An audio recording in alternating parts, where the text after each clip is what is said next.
အားလုံးပဲမင်္ဂလာပါဒီနေ့ကတော့လွယ်ကူမြန်ဆန်တဲ့ပဲဥပဲပြားဟင်းလေးချက်စားမလို့ပါအရင်ဆုံးဒါပဲဥငါလောင်တောင်းထားတယ်ပေါ့နော်အဲ့ဒါလေးကိုပျောက်ထားပေးလိုက်မယ်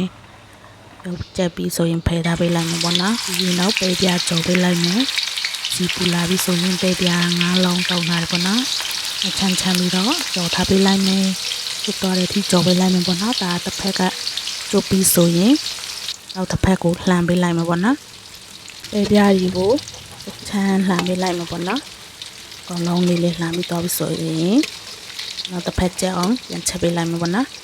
တော့ထားပေးလိုက်တာအကောင်လုံးလေးကျွတ်တော့ပြီးဆိုတဲ့ခါကျရင်တော့ဆယ်ထားပေးလိုက်တော့မယ်ဆယ်ပေးလိုက်တော့ပေါ့နော်ဆယ်ပြီးရင်စီရများနေသေးတော့နည်းနည်းလေးခတ်ထောက်လိုက်မယ်ပြီးရင်ချက်သွန်နီရောက်ပြီးဆန်းဆန်းပြီးထောင်းထားတဲ့လေးကိုစီတပ်ပေးလိုက်မှာပေါ့နော်ချက်သွန်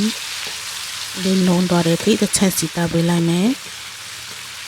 ချက်သွန်လေးနုံလာပြီးဆိုရင်တော့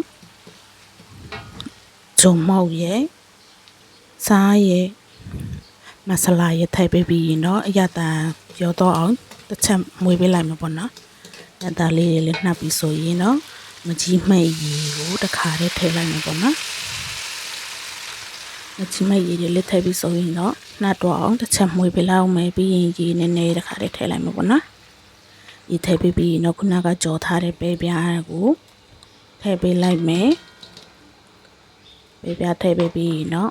ခုနကပြောက်ထားတဲ့ပဲဥကိုနှစ်ချမ်းချမ်းထားပြီးတော့သူ့ကိုလည်းတစ်ခါတည်းထည့်ပေးလိုက်မှာပေါ့နော်ကျဥလေးလည်းတစ်ခါထည့်ပေးပြီးတော့အလုံးနှောင်းမွေးပေးလိုက်ပြီးတော့ဖုံးလေးအုပ်